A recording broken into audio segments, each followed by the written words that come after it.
تذکره به د جانان پکې څوک وکړي، تذکره به د جانان پکې څوک وکړي، دلته هر سړی په ځان باندې مین دی. اوس خواست کومه مونږ سره ډېر یو ښه شاعر د مومندو د سیمې چې مزاح هم لیکي او په ولسي شاعرۍ کې چاربیته چې کومه ده نو هغه یې همغسې ژوندی ساتلې ده. د سنګر د مشهور کلي د جمال سنګر چې کوم کلی دی د هغې سره تعلق ساتي نامدار مخلص صاحب چې د دې مرکزي مومند پښتو ادبي ټولنې سرپرست هم دی. نو هغوی ته خواست کومه چې راشي یو څو ښایسته کلامونه مزاحیه پیش کړي چې په دې محفل کې لږه غوندې ساه راولي. نامدار مخلص صاحب.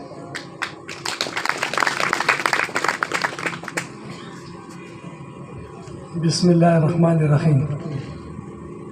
د دکان زمنده وړکه خولې ته غټه د مطلب خبره غوږ کې کوه پټه که د حال د زړه د بل په مخ کې وې هغه وخت به د ملا ماته وي چورلټه. داسې وخت دی چې تپوس کولی نه شي که د شل ټکه څوک وباسي د څټه. زمانه ده د فساد نقصان به وکړي په دې ډېرو تبصرو کې نشته ګټه. د ماښام نه پس ورونه خپل زنځیر کا په ښکالو پسې راکوز نه شي د کټه. زمانه د زورور د نامدار خانه هغه سر خوشي کمزوری وي د مټه. یو نظم دی وایي نه خو دهشتګرد نه مو وران کار کړی بل دی دا ټول پښتون ته چل دی. نه خو ورانول کوو نه چاته کنځل کوو نه خو لیوني یو موږ نه کاڼي ویشتل کوو. ژرنده د سازش کې د پښتون اړوکېدل دی او دا ټول پښتون ته چل دی. ژرنده کې دلیږي خوار هر ځای کې شرمېږي خوار څه ګناه یې کړې ده ولې په دار کېږي خوار. بس د چا د لاسه پښتونخوا باندې اور بل دی او دا ټول پښتون ته چل دی. بس عذاب راغلی دی هر څوک یې داغلی دی چا تکډوې وړله څوک لخ په نیولی دی. ډېر ځوانان شومړه پرې څوک چې پاتې هغه شل دی او دا ټول پښتون ته چل دی. ډېر مو شو بمونو کې پورته دي قامونو کې نوم یې د خلاصون نشته ګیر دي په غمونو کې چا ته پته نشته چې د دې لانجې څه حل دی دا ټول پښتون ته چل دی.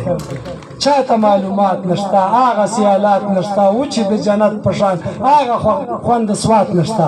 سرې وینې بهیږي هر طرف ته سم کابل دی دا ټول پښتون ته چل دی. سرې وینې رودونه دي چغې فریادونه دي نوم د خوشحالۍ نشته ورک هغه خوندونه دي. هر شو په ډالرو پښتانه خفګان مل دی او دا ټول پښتون ته چل دی. هر شو پښتانه جاري سپک شو لوزرانه جاري خوږ وطن کې پاتې شو نن په بېلتانه جاري. نن د امریکې د لاس او جوړ داسې غوبل دی او دا ټول پښتون ته چل دی. نن د امریکې په چال ګیر شو منګه بې مجال ورور د ورور دښمن شو واوښتو په لوی جنجال. غږ د اسامه کوو خورونو کیل بدل دی او دا ټول پښتون ته چل دی.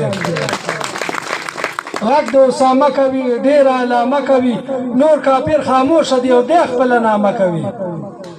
خوی د زناوري کړي قانون یې د ځنګل دی او دا ټول پښتون ته چل دی.